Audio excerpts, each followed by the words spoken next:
नमस्कार विद्यार्थियों एवं मित्रों। आज के इस पाठ के अंदर हम देखेंगे हड़प्पा सभ्यता की खोज किस तरीके से हुई थी, किस तरीके से इसकी खोज के क्रम में कनिंघम को भ्रम हो गया था और किस तरीके से फिर पुरातत्वविदों ने एक नई सभ्यता को प्रकाश में लेकर आए थे। उसके बाद में इस सभ्यता के अध्ययन से संबंधित, इसकी व्याख्या से संबंधित, इससे प्राप्त पूरा वस्तुओं के वर्गीकरण से संबंधित क्या क्या समस्याएं आती है और किस तरीके से इसका स्थिरीकरण होता है और किस तरीके से एक नई सभ्यता की खोज होती है और किस तरीके से अनुमान लगाए जाते हैं और ऐसा अनुमान जिससे भारत का इतिहास क्रम लगभग 3 से 4 हजार वर्ष पहले चला गया था, जिस क्रम के अंदर एक विश्व की प्राचीनतम सभ्यता की खोज हुई थी जो तत्कालीन क्रीट एवं मेसोपोटामिया की सभ्यता की समकालीन थी। इसके अध्ययन से संबंधित मुख्य समस्याएं, इसकी पुरावस्तुओं का अलग अलग वर्गीकरण यानी क्लासिफिकेशन और उनसे संबंधित अनुमान, विभिन्न समस्याएं, इन सारी चीज़ों को इसके अंदर कवर करने का प्रयास करेंगे। ये कक्षा 12 इतिहास जो बुक संख्या 1 है, पार्ट 1, उसके अध्याय संख्या यानी चैप्टर 1 का अंतिम पार्ट होगा।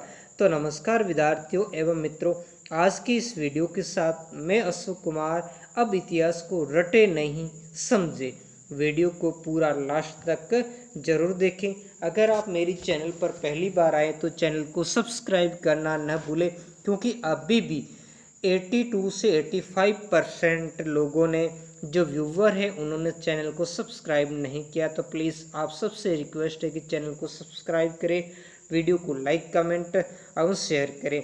अगर कोई सुझाव है तो सादर आप कमेंट बॉक्स के अंदर उसको ज़रूर लिखें और उनका सॉल्यूशन करने का प्रयास किया जाएगा।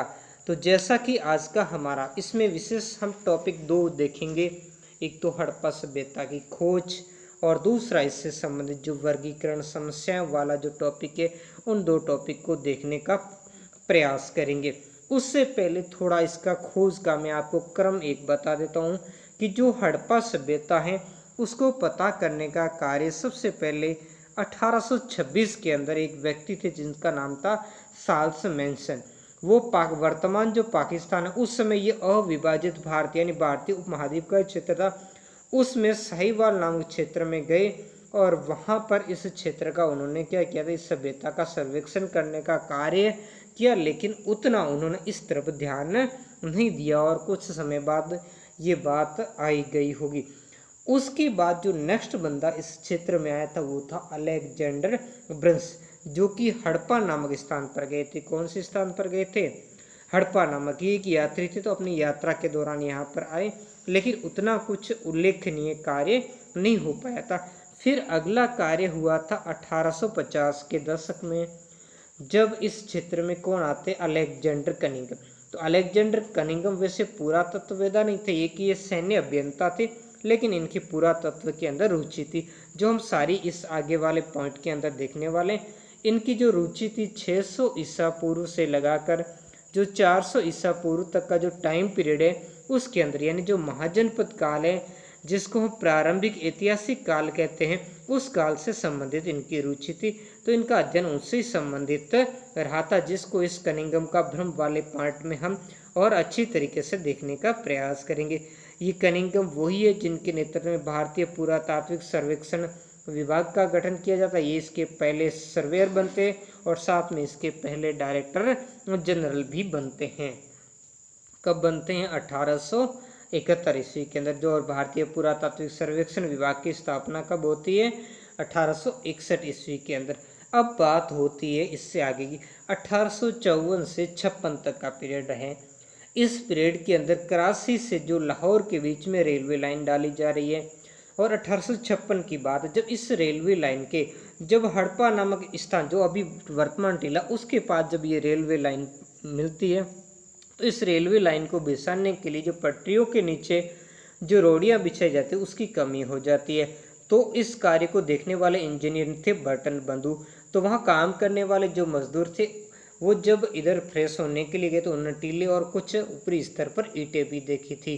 तो उन ईंटों को देख करके जब उन्होंने अपने इंजीनियर से बताया तो उन्होंने कह दिया भाई ले आओ, और इस तरीके से उन्होंने काफ़ी सारा हड़प्पा सभ्यता का ढांचा अनजाने में नष्ट कर दिया। हालांकि इन बर्तन बंधुओं ने बाद में इसकी सूचना 1856 में सरकार तक पहुंचा दी थी। और फिर भारत सरकार ने, यानी उस समय की जो अंग्रेज भारत सरकार थी, उसने बाद में इस क्षेत्र में निरंतर प्रयास किए थे। हालांकि इस प्रयासों का क्रम 1861 में प्रारंभ होता है, जब ASI यानी भारतीय जो पुरातात्विक सर्वेक्षण विभाग की क्या की जाती है, स्थापना की जाती है, जिसके पहले सर्वेयर डॉक्टर अलेक्जेंडर कनिंघम को ही बनाया जाता है, जो बाद में इसके पहले डायरेक्टर भी बनते हैं। और उसके बाद में हम इस क्रम में देखेंगे कि फिर आगे जाकर के 1921 में, इसको थोड़ा मैं मिटा देता हूँ, कौन सी डेट्स को, 1921 के अंदर एक व्यक्ति होते जिनका नाम है दयाराम साहनी। ये जो दयाराम साहनी है, ये इसकी क्या करते हैं, हड़प्पा नामक जो स्थान है उसकी खोज करते हैं। और दूसरे व्यक्ति जिसका नाम है राखाल दास बनर्जी, राखाल दास बनर्जी, ये मोहनजोदाड़ो नामक जो स्थल है उसकी खोज करते। इस खोज को गति तब मिलती है जब 1904 ईस्वी में ASI यानी भारतीय पुरातात्विक सर्वेक्षण विभाग के डायरेक्टर जनरल कौन बनते हैं, जॉन मार्शल बनते हैं। और बाद में जॉन मार्शल 1904 में तो ये बनते हैं, फिर 1924 में जो जॉन मार्शल होते हैं, वो जॉन मार्शल इस सभ्यता को विश्व पटल पर रखते हैं। इसके लिए वो क्या करते हैं, लंदन से एक समाचार एक पत्रिका थी जिसका नाम था लंदन वीकली, उसमें इस सभ्यता के ऊपर एक लेख लिखते हैं। और उस लेख के आधार पर ही जो भारत के अंदर जो इतिहास का क्रम है, या भारतीय सभ्यता या संस्कृति का क्रम है, वो 3000 वर्ष पहले चला जाता है। जो हम मानते हैं हड़प्पा सभ्यता का, जो परिपक्व हड़प्पा सभ्यता, उसका क्रम हम 2600 ईसा पूर्व से 1900 ईसा पूर्व के अंतर्गत हम इसे मानते हैं। और बाद में जाकर 1944 में भारतीय पुरातात्विक सर्वेक्षण विभाग के जो डायरेक्टर जनरल होते हैं, वो कौन बनते हैं, मॉर्टिमर व्हीलर, या जिसे REM व्हीलर कहते हैं, वो इसके बनते। तो इस तरीके से इनका एक गति बनती रहती है। ये पूरी भूमिका मैंने आपको बताने का प्रयास किया, और इसके साथ में बाकी सारे शब्दों को, जो भी कठिन शब्द आएंगे उनका अर्थ भी बताऊंगा, और हर चीज़ को पॉइंट वाइज पॉइंट में समझाने का प्रयास करूंगा। वीडियो थोड़ा लंबा हो सकता है, लेकिन इस वीडियो को देखने के बाद आपका कोई डाउट क्लियर जो नहीं रहेगा, हर डाउट आपका क्या हो जाएगा, क्लियर हो जाएगा। तो अब देखते हैं इसकी जो हड़प्पा सभ्यता की खोज वाले पॉइंट। अब तक हमने हड़प्पा सभ्यता के विभिन्न पहलुओं का विश्लेषण किया, जो इससे पहले के पार्ट में हमने कर दिया। उन पार्ट को आपने नहीं देखा तो प्लेलिस्ट के अंदर जाकर देख लीजिए, जिसका लिंक मैं आई बटन में भी दे दूंगा। इस संदर्भ में किया। अब देखो, सबसे पहले ये संदर्भ शब्द आएगा, आगे भी आएगा, तो हम इस शब्द को समझ लेते हैं। वैसे इस शब्द का अलग अलग प्रयोग, जैसे इसको हम बनावट के रूप में भी प्रयोग करते हैं। इसको हम क्या करते हैं, जिन उपयोगी साहित्य के आधार पर, यानी जिन साहित्य को हमने लिखने के लिए उपयोग लिया था,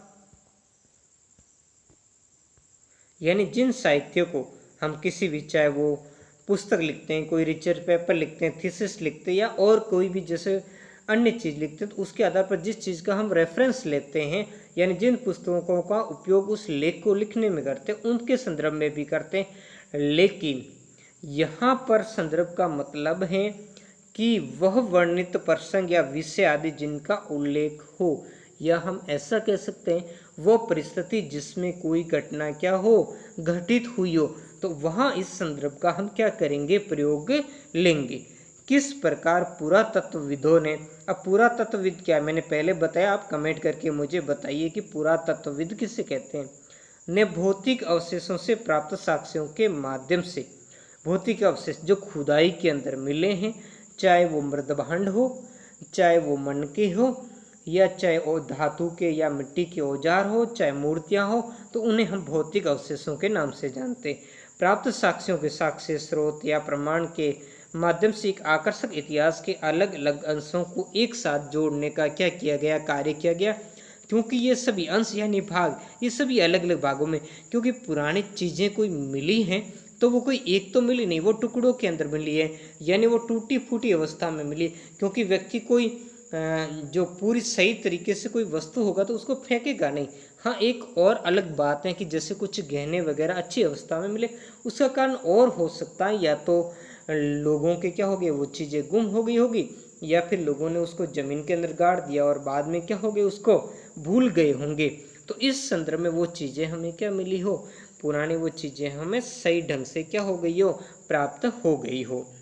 लेकिन एक और कहानी भी है कि किस प्रकार पुरातत्वविदों ने इस सभ्यता की खोज की। वैसे खोज का मैंने सारांश आपको बता दिया, अब इसको हम डिटेल से देखेंगे। जब हड़प्पा सभ्यता के शहर नष्ट हो गए, अब देखो नष्ट कैसे हुए, इसके बारे में हमने इससे पहले के पार्ट में हमने इसके ऊपर डिस्कस किया था।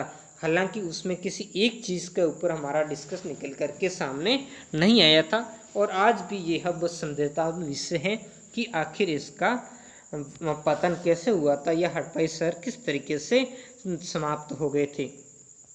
तो लोग धीरे धीरे उनके विषय में सब कुछ क्या हो गए, भूल गए। यानी आज भी हम देखते हैं जैसे कुछ पुराने गांव वगैरह होते हैं या ऐसी जगह, तो कुछ समय तक जब तक उसके खंडर वगैरह पड़े रहते हैं, जैसे पुराने अभी किले वगैरह, देखो थोड़े समय तक लोग याद रखते हैं, बाद में उसको लोग इग्नोर कर देते हैं। जैसा कि आप जानते हो हेरिटेज स्थल के पास में वर्तमान में भी काफ़ी सारे लोग रहते हैं, उनको उसके बारे में पता नहीं होता। इसका कारण क्या होता था, धीरे धीरे लोग उनको भुला देते। तो वैसे इन नगरों को भुला दिया, और इन लोगों ने कुछ इनको नष्ट करने में भी योगदान दिया होगा। जब लोगों ने इन क्षेत्र में सहस्त्राब्दियों मतलब हजारों वर्ष के बाद रहना आरंभ किया मतलब शुरू किया, तब से वे ये नहीं समझ पाए कि बाढ़ या मिट्टी के कटाव के कारण या खेत की जुताई के समय या फिर खजाने के लिए खुदाई के समय यदा कैदा धरती की सतह पर आने वाली अपरिचित पूरा वस्तुओं यानी पुरानी वस्तुओं का क्या अर्थ लगाया जाए। अब देखो क्या होता है, इसके बारे में थोड़ा हम अलग से आगे समझने वाले हैं। अब देखो पुरानी चीज़ें होती है तो लोग जैसे स्तर के आधार पर क्या होते हैं, दफन हो जाती है। जैसे आपने गाँवों के अंदर देखा होगा, मेरे गांव में भी ऐसा ही है कि गांव के अंदर अलग अलग समय के अंदर अलग अलग बस्तियां बसी थी, जो जिसे हम अपने राजस्थान के अंदर जुन्ना खेड़ा नवा खेड़ा के नाम से हम जानते हैं।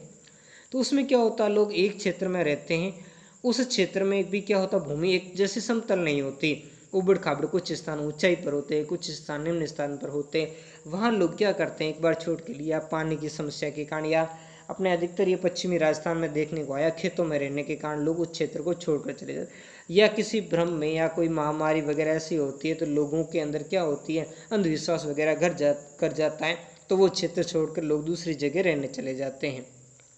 और फिर जब कुछ समय बाद वापस उसी क्षेत्र पर आकर रखने, तो लोग क्या करते हैं, नया कुछ नहीं करते, जो पुरानी चीज़ें जो दबी है अंदर उसी के ऊपर रहना शुरू हो जाते हैं। और उससे क्या होता है, पुरानी चीज़ें जो अंदर ही दबी रहती है और जो नई चीज़ें कुछ टूटी फूटी चीज़ें वो डालते रहते हैं, तो वो और उसके ऊपर जमा हो जाती है। फिर समय के साथ उसके ऊपर धूल वगैरह आकर के वो टीले का रूप धारण कर लेता है। तो ऐसी चीज़ें कोई अपने आप तो आएगी नहीं। तो ऐसे क्षेत्र में जब अधिक वर्षा होती है तो बाढ़ आती है, या फिर पानी बहने के कारण मिट्टी का कटाव होता, तो ऐसी चीज़ें बाहर आ जाती है। या लोग खेत की जुताई करते हैं तब आती है, कुआं वगैरह खोदते हैं या मकान बनाने के लिए नींव वगैरह, तो ऐसी चीज़ों में ये चीज़ें ज़मीन से बाहर निकलती है। वर्तमान में भी आप देखते हो काफ़ी सारा चर्चित रहा था, अभी भी अखबारों के अंदर आया था, अपने राजस्थान के अंदर एक जगह नरेगा कार्य के अंतर्गत अपने जालोर डिस्ट्रिक्ट के अंदर भी खुदाई हो रही थी, और खुदाई के अंदर क्या हुए, कुछ पुराने जो सिक्के हैं वो क्या हुए, प्राप्त हुए। तो लोगों ने क्या किया, लेकर के पुलिस का आगे पहरा भी बिठाया, फिर भी चोरी चुपके लोग उसको लेकर के चलते बने थे। तो इस तरीके से ये उस समय की कलाकृतियाँ जो हड़प्पा सभ्यता की थी, तो लोग कुछ समझ नहीं पाए थे, क्योंकि अपरिचित, क्यों, ये तत्कालीन जो वर्तमान समय था उस समय के साथ में वो वस्तुएं मेल नहीं खा रही थी। तो इसी कारण लोगों ने उसका कोई अर्थ नहीं लगा पाए थे, यानी उसके बारे में सही जानकारी जो नहीं जुटा पाए थे या सही अनुमान व्यक्त नहीं कर पाए थे। तो अब देखते हैं इसी खोज के क्रम के अंदर एक जो कनिंघम महोदय हैं उनको क्या भ्रम हो जाता है, यानी वो क्या विचार कर बैठते हैं जो कि नितांत रूप से एक सत्य से बिल्कुल ही परे हट कर होता है, उसके बारे में हम जानेंगे।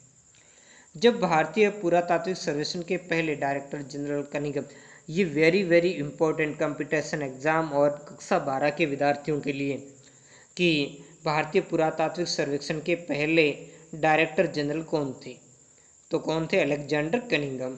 19वीं शताब्दी के मध्य में पुरातात्विक उत्खनन मतलब खुदाई के कार्य प्रारंभ किए गए। तब पुरातत्वविद अपने अन्वेषणों यानी खोजों के अंदर मार्गदर्शन यानी गाइडेंस के लिए लिखित स्रोतों यानी साहित्य और अभिलेखों पर ही ज़्यादा ध्यान देते, उनके प्रयोग को पसंद करते थे, क्योंकि उसमें लिखित साहित्य को वो क्या करते थे, वो अच्छा और प्रामाणिक मानते थे।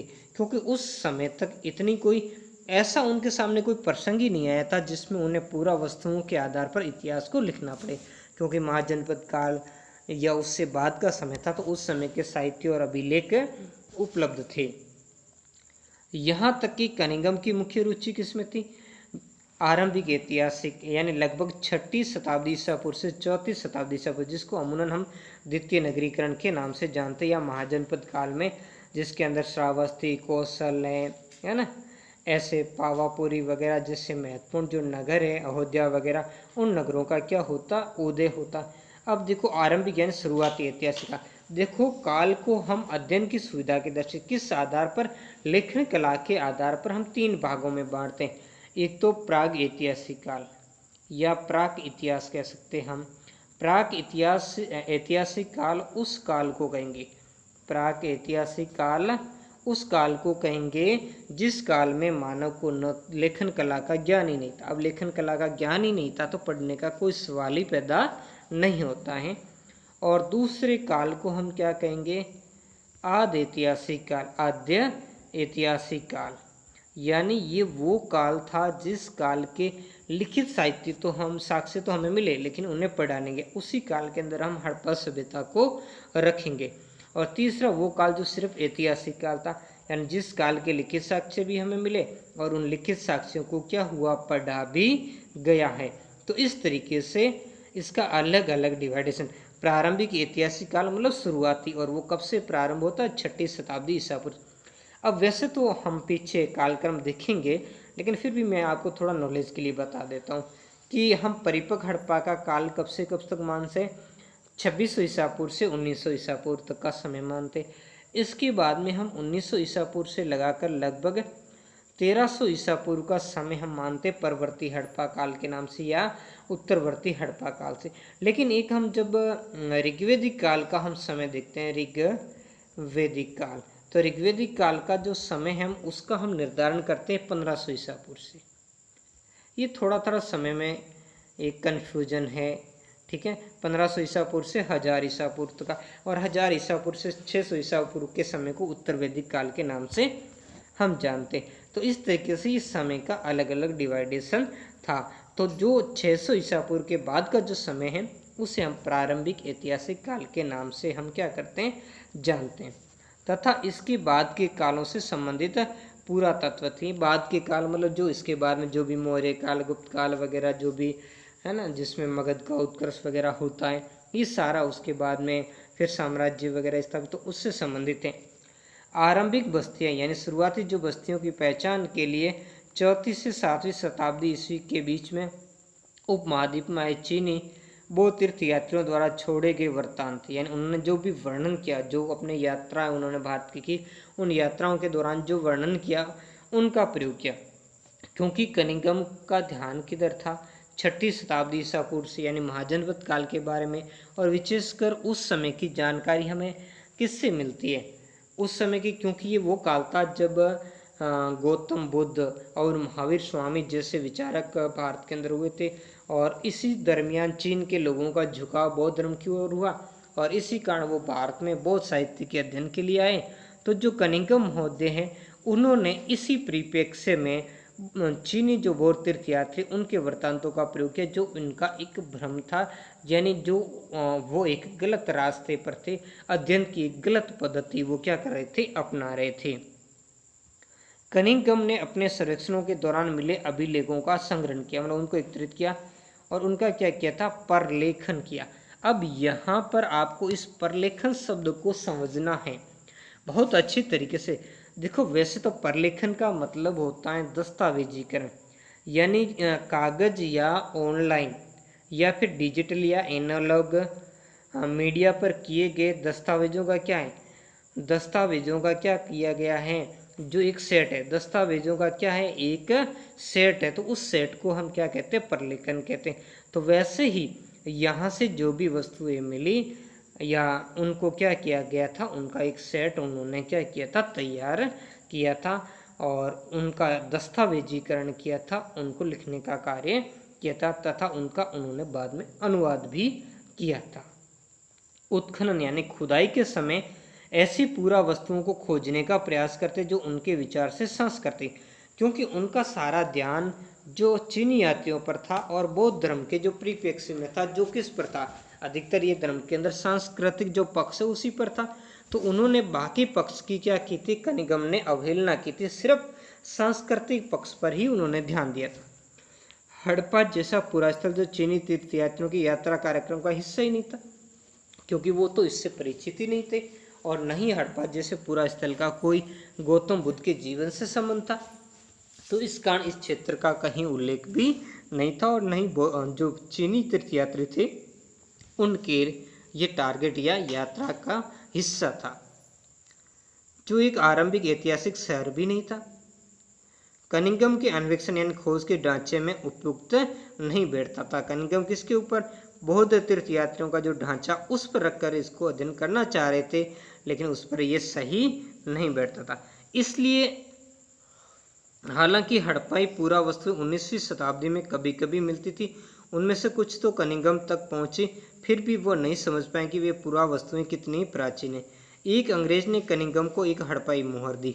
उन्होंने मोहर पर ध्यान तो दिया, पर उन्होंने उसे एक ऐसे कालखंड में दिनांकित करने का असफल प्रयास किया जिससे वे परिचित थे, जबकि ये मोहर है उससे काफ़ी पहले के समय की थी। ये फोटो के अंदर देख रहे हो, ये कनिंघम द्वारा हड़प्पा से प्राप्त पहले ज्ञात मोहर का बनाया गया रेखा चित्र, यानी वो वास्तविक ये मोहर नहीं है।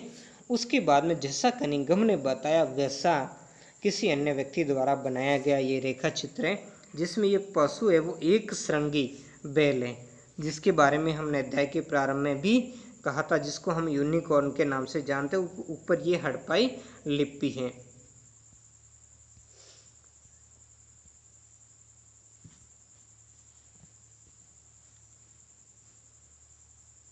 ऐसा इसलिए था क्योंकि कई और लोगों की तरह ही उनका भी ये मानना था कि भारतीय इतिहास का प्रारंभ गंगा घाटी में पनपे पहले शहरों के साथ, जो मैंने आपको कहा था महाजनपद काल के अंदर, या हम कहते हैं उत्तर वैदिक काल के अंदर, जो गंगा घाटी के अंदर जो विभिन्न प्रकार के नगर, जैसे महाजनपद काल के अंदर हमें जो अंग है, अंग की राजधानी चंपा, वैशाली है ना, जैसे अयोध्या है, साकेत है, विराटनगर है, काशी है ना, ऐसे बहुत सारे शहर जो हमने महाजनपद काल के अंदर देखे, तो उन शहरों की तरह ही इनका ध्यान था।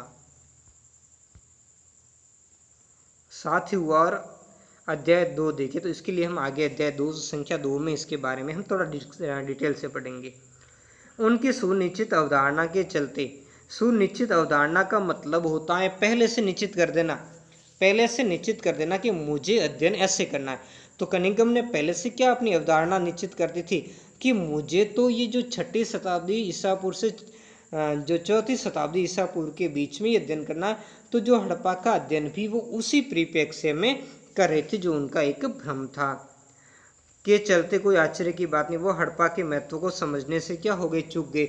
उन्हें ये पता नहीं था, ये इससे भी जहाँ तो वो पढ़ रहे हैं या जिस समय से रह रहे हैं उससे ये 3000 वर्ष पहले की सभ्यता है और भारत की एक प्राचीनतम सभ्यता। तो इसके जो महत्व को आंकने में वो क्या हुए, असफल हुए। उससे पहले इस साइड में हम कोटेशन देखते हैं, फिर एक इसका जो पॉइंट संख्या 10 का सब पॉइंट 2 हम देखेंगे, एक नवीन प्राचीन सभ्यता। इससे पहले हम देख लेते हैं कि आखिर पूरा स्तर, टीले और स्तर क्या, इनको समझने का हम प्रयास करेंगे। वैसे इनके बारे में फोटो के माध्यम से भी आगे हम समझेंगे। पुरातात्विक पूरा स्थल वस्तुओं और संरचनाओं के निर्माण, प्रयोग और फिर उन्हें त्याग दिए जाने से क्या होते बनते हैं। तो उनसे क्या होते ये बनते कैसे, पुरातात्विक पूरा स्थल वस्तुओं है ना, जो विभिन्न प्रकार की वस्तुएं उस समय के लोग प्रयोग कर रहे थे, विभिन्न प्रकार की संरचनाएं, चाहे वो मकान हो, कुएं हो या अन्य किसी प्रकार, जैसे स्नानागार वगैरह मिले, सड़कें वगैरह मिली, अनागार मिले, तो उनका प्रयोग करते और बाद में उनको त्याग दिया, मतलब छोड़ दिया हो उन्होंने। और जब लोग एक ही स्थान पर नियमित रूप से मतलब लगातार रहते थे, तो भूमिखंड के अनवंतर का भी मतलब होता है लगातार लोग क्या करते थे, उसका प्रयोग करते थे और पुनः उपयोग यानी दोबारा फिर से उसका क्या करते थे, उपयोग से। जैसे मैंने आपको पहले बताया था, एक ही जगह पर लोग काफ़ी समय से रहते थे, बाद में लोगों ने क्या किया, उस क्षेत्र को छोड़ दिया, दूसरी जगह जाकर रह गए, और फिर कुछ कालखंड के बाद लोग पुनः उसी जगह आकर रहने लगे जहाँ प्राचीन समय में रहते थे। तो वही होता है पुनः उपयोग से आवासीय मलबों का निर्माण हो जाता है। तो ऐसे क्या हुआ, जैसे पहले लोग यहाँ पर रहते थे, यहाँ पर अपने लोगों ने मकान बना दिए, बाद में लोग इस जगह को छोड़कर चले गए, तो समय के साथ इसके ऊपर ये धूल मिट्टी जम जाती है, ये एक परत बन जाती है। फिर जैसे लोग कुछ समय बाद पुनः उपयोग यानी दोबारा आकर यहाँ से रहने लग जाते हैं, फिर से वो अपने साथ मलबा वगैरह पुरानी वस्तुएं छोड़ते हैं, फिर अगर लोग इसको छोड़कर चले जाते हैं और फिर आते तो यहाँ ऐसे ऐसे हमें मोहनजोदाड़ो से हमें 7 स्तर मिलते हैं। तो यही अलग अलग होता तो इससे, और जिन्हें हम क्या टीला कहते हैं, इसके ऊपर फिर रेत मिट्टी जमा हो जाती है, तो उनको हम टीला के नाम से, जैसे सीडाटेल के नाम से जानते हैं। वैसे सीडाटेल हम एक दुर्ग वाला भाग होता तो उसको कहते थे।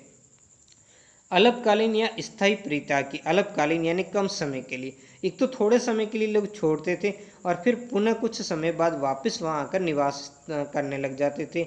जैसे किसी क्षेत्र में उस समय हो सकता है मिट्टी का उपजाऊपन घट जाता हो, या फिर नदी की बाढ़ या सूखा ऐसे कुछ पारिस्थितिक परिवर्तन होता हो, तो कुछ समय के लिए लोग छोड़कर उस क्षेत्र को चले जाते थे, लेकिन थोड़े समय बाद फिर से वापस आकर उसी क्षेत्र में रहते थे।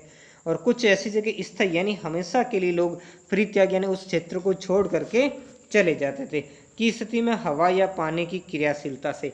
अब हवा से वहाँ रेत भी आ सकती है, पानी से वहाँ कटाव भी हो सकता है, या पानी के साथ भी उसके ऊपर मलबा या रेत वगैरह आकर के और जमा भी हो सकता है। और ज़मीन का कटाव से क्या होता है, भूमिखंड के स्वरूप में बदलाव आ जाता है, और इसके बाद में जो जमीन के अंदर काफ़ी सारी रासायनिक क्रियाएं भी होती है, तो इससे भी स्वरूप बदल जाता है जमीन का। इन टीलों में मिले स्तरों से, मतलब स्तर का मतलब अलग अलग जो चरण, जो ऊपर मैंने आपको बताया और नीचे हम देखेंगे। अब ये चरण अलग अलग टाइप के थे, मतलब कैसे, ऐसे पूरा 37 नहीं थे, ऐसे कहीं ऊपरी स्तर था, कहीं नीचे वाला स्तर था, तो ऐसे अलग अलग स्तर में प्राप्त होते हैं। स्थलों से प्राप्त प्राचीन वस्तुओं से हमें क्या होता, आवास, आवास मतलब उनके रहने के जो घर वगैरह थे उनका हमें पता चलता कि किस तरीके के मकान उनके हुआ करते थे। ये स्तर एक के दूसरे से रंग, मतलब रंग किसका, मिट्टी का हो सकता है, प्राप्त बर्तनों का हो सकता है, मृण मूर्तियों का हो सकता है, उसकी प्रकृति है, उनमें मिली पूरा वस्तुएं भी अलग अलग तरह के संदर्भ में भिन्न भिन्न मतलब अलग अलग तरीके के होते हैं। परित्यक्त स्तरों यानी इन छोड़े गए स्तरों, जिन्हें हम किस नाम से, बंजर स्तर, ये बड़ा ही महत्वपूर्ण है। एक तो आपको इसमें ये ध्यान रखना है कि टीला क्या है, तो यहाँ हमने पहले तो एक टीला किससे कहते हैं उसकी परिभाषा हमने यहाँ देख ली। दूसरा यहाँ आपको देखना कि बंजर स्तर किसे कहते हैं। ये आपके छोटे 1 लाइनर प्रश्न और 2 नंबर के भी प्रश्न इस तरीके के आ सकते हैं। की पहचान इन सभी लक्षणों के अभाव से की जाती है। वहाँ मतलब अलग अलग जो लक्षण हमें मिलते हैं, किस एक ही जैसी पूरा वस्तुएं मिलती है, दूसरे स्तर पर उससे अलग टाइप की पूरा वस्तुएं मिलती है, फिर कोई और स्तर पर उन सब से अलग टाइप की पूरा वस्तुएं मिलती है। तो इन सब से हमें क्या होता है, उस स्तरीकरण का पहचान होता है। लेकिन कुछ ऐसे स्तर होते हैं जहाँ पर जो उपरोक्त लक्षण जो हमने पढ़े उनका अभाव यानी वो लक्षण नहीं मिलते, वहाँ बंजर कहते हैं। बंजर जो जमीन कैसी होती है, जिस जमीन पर कोई उपज नहीं होती तो उस जमीन को हम बंजर कहते हैं। तो कुछ ऐसे स्तर मिले हैं जिसमें इस तरीके की कोई पूरा वस्तुएं नहीं मिली है, तो उन स्तरों को बंजर स्तर के नाम से जानते हैं। सामान्य तौर पर सबसे निचले स्तर को हम प्राचीनतम यानी जो सबसे निचला स्तर होगा वही तो सबसे पहले समय का होगा, फिर लोग उसको छोड़कर चले जाएंगे उसके ऊपर। जैसे ये मैंने आपको वहाँ ऊपर भी बताया था, ये यहाँ लोग रहते थे, छोड़कर चले गए, ऊपर और परत होगी, तो ये तो प्राचीन हो गया, बाकी परतें लोग फिर से आएंगे इनके ऊपर रखेंगे, तो ऐसे ये स्तरीकरण बनता जाएगा। तो सबसे नीचे वाला जो स्तर है वो सबसे प्राचीनतम होगा यानी सबसे पुराना होगा, और सबसे ऊपर वाला स्तर सबसे नवीनतम होता है। इन स्तरों के अध्ययन को स्तर क्रम विज्ञान कहते हैं। इस चीज़ को भी ध्यान रखना, ये भी पूछा जा सकता है स्तर क्रम विज्ञान क्या है। स्तरों में मिली पूरा वस्तुओं को विशेष सांस्कृतिक कालखंडों से संबंध किया जा सकता है, क्योंकि हम देखते हैं इन विभिन्न स्तरों के मिट्टी का रंग अलग है, इनसे मिली पूरा वस्तुओं की अपनी विशिष्ट पहचान है, ये एक दूसरे से अलग अलग प्रकार की भिन्न भिन्न प्रकार की है, तो उससे हम इनके सांस्कृतिक कालखंडों को अलग अलग कर सकते हैं, जिससे एक पूरा स्थल का पूरा सांस्कृतिक क्रम हम क्या कर सकते हैं, पता कर सकते हैं, जैसा कि यहाँ बताया गया। इसको हम देख लेते हैं, उसके बाद हम जो ऊपर का जो हमारा पॉइंट है उस पॉइंट को देखेंगे। ये क्या एक छोटे टीले का स्तर विन्यास है, ध्यान से देखने पर पता चलेगा। स्तर सदैव क्षैतिज, क्षैतिज मतलब ऐसे सीधा नहीं है लाइन में। यह स्तर कैसे देखो, ये इस टाइप के हैं ऊपर, या फिर ऐसे टेढ़े मेढ़े ये प्राप्त हुए, मतलब इलाका एक जैसा। फिर यहाँ पर ये देख सकते, ये दूसरा स्तर है, फिर ये तीसरा स्तर है। तो ऐसे आप देखिए ये अलग अलग प्रकार के स्तर प्राप्त हुए हैं, जो विभिन्न समय के आधार पर उनका निर्माण होता है। और इन विभिन्न प्रकार के स्तरों पर विभिन्न पुरा वस्तुएं मिली हैं, जो कि क्षैतिज नहीं है। हम आगे देखेंगे जॉन मार्शल ने क्या गलती की थी। उन्होंने क्षैतिज रूप से उसकी खुदाई करने का प्रयास किया और बाद में पूरा वस्तुओं का उन्होंने पूरा मिश्रण ही कर दिया। इसी कारण जो सिंधु सभ्यता का स्तरीकरण, उसका टाइम पीरियड के बारे में और उसके बारे में और बहुत सारी ज़्यादा जानकारी सामने आती अगर जॉन मार्शल ये गलती नहीं करते। इसके अलावा जो लाहौर से और कराची के बीच में जो रेलवे लाइन के दौरान अगर हड़प्पा की ईंटों का ढांचा जो प्रयोग किया गया, उसी क्रम में काफ़ी सारा वहाँ का महत्वपूर्ण ढांचा वो नष्ट हो गया। अगर वो नष्ट नहीं होता तो काफ़ी और अच्छी जानकारी हमारे सामने आती। अब हम देखेंगे एक नवीन प्राचीन सभ्यता, तो उसके बारे में देखते हैं। एक नवीन जो प्राचीन सभ्यता वो कैसे प्रकाश में आती है, उसको हम समझने का प्रयास करेंगे। कालांतर में 20वीं शताब्दी के आरंभिक दशकों के अंदर दयाराम साहनी जैसे, पूर्व में भी मैंने बताया आपको कब, 1921 में, जैसे पुरातत्वविदों ने हड़प्पा में मोहरें खोज निकाली, जो निश्चित रूप से आरंभिक ऐतिहासिक स्तरों से कई अधिक प्राचीन स्तरों से संबंधित थी, जिसकी खुदाई हम आगे देखेंगे। ये विभिन्न प्रकार की मोहरें और इससे पूर्व के पाठ के अंदर भी हम इनके बारे में देख चुके हैं। अब इनके महत्व को समझा जाने लगा, किसके, इस दयाराम साहनी द्वारा इसकी जो खोज की गई थी। और इसके बाद में इसका जो माधव स्वरूप वत्स है उनके नेतृत्व में विधिवत रूप से इसका उत्खनन भी प्रारंभ हुआ था। एक अन्य पुरातत्वविद थे जिसका नाम था राखालदास बनर्जी। इन्होंने 1922 ईस्वी में हड़प्पा से मिली मोहर के समान मोहरें कहाँ खोजी थी, मोहनजोदाड़ो के अंदर खोजी। तो मोहनजोदाड़ो की जो खोज है वो किसने की थी, वो राखालदास बनर्जी द्वारा की गई थी। अब दोनों ही पुरा स्थलों से यानी हड़प्पा और मोहनजोदाड़ो से कैसी मोहरें मिली, समान यानी एक जैसी मोहरें मिली। तो उससे दोनों जो कि एक जैसी संस्कृति का फैलाव का अनुमान लगाया गया, जिससे ये अनुमान लगाया गया कि ये दोनों पुरास्थल एक ही पुरातात्विक संस्कृति के भाग है। बाद में जैसे जैसे इसकी खोज बढ़ती गई तो इस जो हड़प्पा संस्कृति है उसका दायरा भी बढ़ता गया। इन्हीं खोजों के आधार पर 1924 में भारतीय पुरातात्विक सर्वेक्षण के डायरेक्टर जनरल कौन थे, जॉन मार्शल। उन्होंने पूरे विश्व के समक्ष सिंधु घाटी सभ्यता में एक नवीन सभ्यता की खोज की घोषणा की थी। और महत्वपूर्ण जो इसका उत्खनन कार्य वो भी इनके ही नेतृत्व में हुआ था।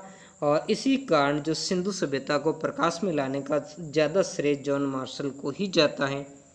जैसा कि एस.एन. राव ने एक पुस्तक है the story of Indian archaeology में लिखा है, क्या लिखा है कि मार्शल ने भारत को जहाँ पाया था उसे 3000 वर्ष पीछे छोड़ा। ऐसा इसलिए था क्योंकि मेसोपोटामिया के पूरा स्थल यानी जो वहाँ प्राचीन स्थल थे उनके उत्खनन यानी खुदाई से और हड़प्पा पुरा स्थलों की खुदाई से दोनों जगह जो मोहरें मिली, क्योंकि मेसोपोटामिया के स्थलों से कुछ हड़प्पाई मोहरें मिली थी, तो इन दोनों स्थलों से मिली मोहरों की जो समानता है वो कैसी थी, मोहरों जैसी, पर तब तक पहचानी नहीं जा सकी मोहरें मिली थी। अब फिर क्या था, दोनों जगह एक जैसी मिली तो उसके बाद में पहचान उनकी हो गई थी और इसी के आधार पर इनका निर्धारण कर लिया गया। और इसके आधार पर ये फिर नीचे हुआ कि मेसोपोटामिया और हड़प्पा सभ्यता क्या थी, समकालीन थी, मतलब एक ही कालखंड में एक ही टाइम पीरियड के अंदर ये सभ्यताएं दोनों ही अस्तित्व में रही थी। और मेसोपोटामिया के बारे में पूर्व भी खोजें की जा चुकी थी, उसकी लिपि भी पढ़ी जा चुकी थी और इस कारण इस सभ्यता का समय निर्धारण में भी उतनी आसानी हुई थी। इस प्रकार विश्व को न केवल एक नई सभ्यता की जानकारी मिली पर यह भी कि ये मेसोपोटामिया के समकालीन थे, जिसके बारे में मैंने अभी आपको बता दिया। भारतीय पुरातात्विक सर्वेक्षण के डायरेक्टर जनरल के रूप में जॉन मार्शल का कार्यकाल वास्तव में भारतीय पुरातत्व में एक व्यापक परिवर्तन का काल था। क्यों? क्योंकि इसी काल के अंदर जो भारतीय का ऐतिहासिक टाइम पीरियड है या ऐतिहासिक जो कालक्रम है वो कितना वर्ष पीछे खिसक गया था, 3000 वर्ष पहले। इससे पहले भारतीय इतिहास की शुरुआत ऋग्वेदिक काल से मानी जाती थी, जो कि 1500 ईसा पूर्व के आसपास थी। लेकिन इस जॉन मार्शल की खोज के बाद भारत का इतिहास जो 3000 वर्ष पूर्व चला गया था। वे भारत में कार्य करने वाले पहले पेशेवर पुरातत्व, पेशेवर मतलब वो कैसे थे, बाकी के तो पुरातत्वविदाएं थे, वो अपने हिसाब से काम करने वाले थे, वो उनका पैसा अलग था। लेकिन जॉन मार्शल था, इनका पैसा ही था पुरातात्विक खोजे। जो क्या था, पेशेवर मतलब जो पैसे के ऊपर काम करने वाले, यानी जो पारिश्रमिक के ऊपर काम करने वाले ये व्यक्तित्व थे। वे यूनान और क्रीट में, यानी वहाँ पर भी यूनान और क्रीट की सभ्यता है उसके वहाँ भी इन्होंने कार्य किया, तो वहाँ के जो कार्य का अनुभव लेकर आए और उससे भी जो इस हड़प्पा सभ्यता की जो खुदाई है और उसको प्राकट्य में लाने में इन्होंने महत्वपूर्ण भूमिका निभाई। हालांकि अधिक महत्वपूर्ण बात यह है कि कनिंघम की तरह ही उन्हें भी आकर्षक खोजों में दिलचस्पी थी। वो भी ये चाहते थे कुछ नई नई खोजों, पर उन्हें दैनिक जीवन की पद्धतियों को जानने की उत्सुकता थी। जबकि कनिंघम का क्या, कनिंघम ने सिर्फ सांस्कृतिक पक्ष पर ही ध्यान दिया, जबकि जॉन मार्शल के क्या था, दैनिक जीवन की पद्धति, यानी मतलब तरीके क्या थे, लोग कैसे अपना जीवन, उस समय प्राचीन समय में लोग कैसे अपना जीवन व्यतीत करते थे, उसके बारे में उत्सुकता थी, यानी जानने की इनकी रुचि थी, इनकी जिज्ञासा थी। तो उसी जिज्ञासा ने इनको इन खोजों की तरफ क्या किया था, आकृष्ट कर दिया था, और उन्होंने इसी पैसे को अपने जीवन में अपनाया था। जॉन मार्शल पूरा स्थल के स्तर विन्यास को पूरी तरीके से अनदेखा कर, अब देखो गलती क्या कर दी थी इन्होंने जॉन मार्शल, जैसे हमने कनिंघम की गलती पढ़ी तो वैसे ही मार्शल ने भी एक बड़ी गलती कर दी। जो स्तर विन्यास हमने ऊपर देखा था, वो स्तर विन्यास कैसे था, ऐसे, यानी एक तरीके से नहीं था, कहीं तो सीधा, फिर ऊंचाई पर था, फिर ऐसे टेढ़ा मेढ़ा भी था, यानी कोई स्थान ऊपर था, कोई स्थान नीचे था, तो इस तरीके से बढ़ता हुआ था।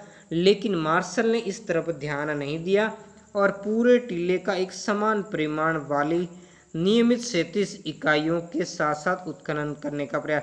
37 मतलब बिल्कुल सीधा, जैसे यहाँ से इन्होंने 10 मीटर खुदाई की है, तो इधर से भी इन्होंने क्या किया, 10 मीटर खुदाई करे, यानी एक की जगह की चारों तरफ अगर उन्होंने खुदाई की, चारों तरफ एक ही माप की उन्होंने खुदाई करके, तो इससे क्या था, जो स्त्रीकरण था वो स्त्रीकरण सही ढंग से नहीं हुआ, और इनसे जो भी वस्तुएं खुदाई से प्राप्त हुई उन सभी वस्तुओं का वर्गीकरण भी उन्होंने गलत तरीके से कर दिया था।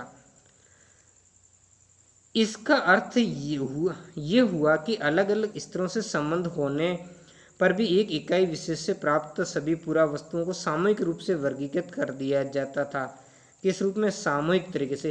परिणाम स्वरूप इन खोजों के संदर्भ के विषय में बहुमूल्य जानकारी हमेशा के लिए क्या हो जाती थी, लुप्त हो जाती थी। क्या करते थे, जैसे औजार मिल गए उनको अलग, मिट्टी के बर्तन मिल गए उनको अलग जगह एकत्रित कर लिया, भले ही वो किसी भी, क्योंकि उन्होंने जो 37 इकाइयों में क्या करवाया था, उत्खनन करवाया था। मन के मिल गए तो एक ही जैसे अलग करवा दिए, है ना, चाहे वो किसी भी स्तर था, तो स्तर का इन्होंने क्या किया था, ध्यान नहीं रखा था। तो इसी कारण जो बहुमूल्य जानकारी वो हमेशा के लिए क्या हो गई, लुप्त हो गई थी। अब नई तकनीकी के और प्रश्न, इससे पहले ये चलो बाद में देख लेंगे, एक व्हीलर का जो कथन ये पढ़ लेते हैं पहले। 1944 में भारतीय पुरातात्विक सर्वेक्षण के जो डायरेक्टर जनरल कौन बने थे, REM व्हीलर, जिसे हम सामान्यतः मॉर्टिमर व्हीलर के नाम से जानते हैं, ने इस समस्या का निदान किया। कौन सी, जो स्त्रीकरण से संबंधित समस्या जॉन मार्शल ने रखी थी उसका। व्हीलर ने पहचाना कि एक समान 37 इकाइयों के आधार पर खुदाई की बजाय टीले का स्तर विन्यास का अनुसरण किया जाए। तो इसके लिए इन्होंने क्या किया, पहले लंबवत खुदाई की, उस खुदाई के आधार पर उन्होंने ये देखने का प्रयास किया कि इसका स्त्रीकरण कैसा है, क्या स्त्रीकरण क्षैतिज है या स्त्रीकरण कहीं ऊंचा है कहीं नीचा, ऐसा। तो इस आधार पर ही उन्होंने खुदाई करवाई। और साथ ही सेना के पूर्व ब्रिगेडियर के थे ये कौन, अपने व्हीलर, तो उन्होंने पुरातत्व की पद्धति, एक सैनिक परिशुद्धता का अनुशासन का भी उसमें क्या किया था, समावेश किया था। और इसी कारण कार्य ये अपने पूर्ववर्ती पुरातत्व, जैसे कनिंघम से जॉन मार्शल का कार्य अच्छा था, जॉन मार्शल के कार्य से व्हीलर का कार्य अच्छा था। हड़प्पा सभ्यता की भौगोलिक सीमाओं का आज भी राष्ट्रीय सीमाओं से बहुत थोड़ा, कोई संबंध नहीं थे। वैसे उस समय कोई ऐसी भौगोलिक सीमाएं नहीं थी, सारा ये सभ्यता भारतीय उपमहाद्वीप जो कहलाता उसके उत्तर पश्चिमी जो क्षेत्र उसमें ये फली और फूली। लेकिन वर्तमान में 1947 के बाद में जब भारत और पाकिस्तान दो अलग अलग देश बन गए, तो इस कारण काफ़ी सारे क्षेत्र जो इसके महत्वपूर्ण क्षेत्र थे वो विभाजन के बाद पाकिस्तान में चले गए। और इसके कारण फिर भारत के क्षेत्र में जो पुरातत्वविदों ने जो भारतीय पुरातत्वविद थे उन्होंने भारत के अंदर पूरा स्थलों को चिन्हित करने का प्रयास किया। और इसी क्रम के अंदर उन्होंने कहाँ कहाँ कार्य किया, गुजरात के अंदर। और आज़ादी के बाद सबसे ज़्यादा अगर स्थल कहीं खोजे गए तो गुजरात में, और विशेषकर कहाँ, गुजरात के कच्छ क्षेत्र में हुए व्यापक सर्वेक्षणों से कई हड़प्पाई बस्तियां प्रकाश में हमने देखते, लोथल, धोलावीरा, है ना, जैसे काफ़ी सारे महत्वपूर्ण स्थल इस क्षेत्र में अवस्थित है। और उसके बाद में पंजाब और हरियाणा जैसे क्षेत्र में रोपड़, राखीगढ़ी वगैरह इस क्षेत्र में खुदाई हुई किए गए अन्वेषणों यानी खोजों से हड़प्पा स्थलों की सूची में कई और नाम जुड़ गए, क्योंकि इसके महत्वपूर्ण स्थल हड़प्पा है, मोहनजोदाड़ो, गनेरीवाल जैसे क्षेत्र, चनूदड़ो वगैरह, सुतकांगड़ो, और ये तो विभाजन के बाद पाकिस्तान में चले गए थे। तो ऐसी स्थिति में भारतीय जो पुरातत्वविद थे उन्होंने भारत के अंदर हड़प्पा सभ्यता की खोज का कार्य हाथ में लिया, और इस कार्य में इनको काफ़ी सफलता भी मिली। और हड़प्पा सभ्यता का एक कई जो महत्वपूर्ण नाम है वो क्या हो गए, इसमें जुड़ गए, जिसमें कौन से स्थल, कालीबंगा, लोथल, राखीगढ़ी क्षेत्र को तो वर्तमान के अंदर संपूर्ण हड़प्पा सभ्यता का सबसे बड़ा स्थल माना जाता है। ये हड़प्पा और मोहनजोदड़ो से कहीं बड़ा शहर है।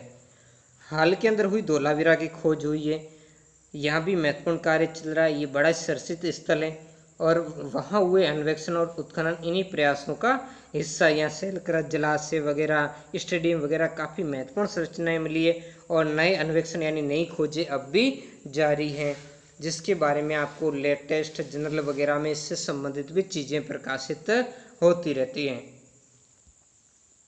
इन दशकों के अंदर नए महत्वपूर्ण जो 20वीं सदी के अंदर हो रहे थे महत्वपूर्ण, और विशेषकर कौन से दशक की बात हो रही है, आज़ादी के बाद की, नए प्रश्न महत्वपूर्ण हो गए। और यहाँ कुछ पुरातत्वविद आमतौर पर सांस्कृतिक उपक्रम का पता लगाने के इच्छुक रहते थे, यानी इसकी संस्कृति का उपक्रम क्या है उसके बारे में ज़्यादा ही जानना चाहते थे। वहीं यानी मतलब अलग अलग प्रकार के, जैसे कुछ हमने देखा शुरुआत के अंदर कनिंगम जैसे थे, ऐसे कुछ पुरातत्वविदों का ध्यान किस पर था, सांस्कृतिक क्षेत्र पर था। वो सांस्कृतिक उपक्रम क्या रहा होगा उसको जानना चाहते थे। तो वहीं कुछ कौन पुरातत्वविद और विशेष पूरा स्थलों को भौगोलिक स्थिति के पीछे निहित कारणों को समझने का प्रयास करते थे। आखिर इनकी भौगोलिक स्थिति क्यों रही थी, वही क्षेत्र या वो वही लोग क्यों रहते, उन स्थलों पर ही लोगों को ने अपने निवास के लिए क्यों चुना था, उनके पीछे क्या भौगोलिक परिस्थितियाँ रही थी, उनके क्या कारण थे, उनको जानने का प्रयास, उनको समझने का प्रयास करते थे। वे पूरा वस्तु यानी पुरानी जो वस्तुएं चीज़ें मिली हैं रूपी निधि यानी खजाने से भी जूझते हैं और उनकी संभावित उपयोगिताओं को समझने का प्रयास करते हैं, क्योंकि काफ़ी सारी ऐसी चीज़ें मिली हैं जो वर्तमान समय से क्या है, संबंध नहीं है।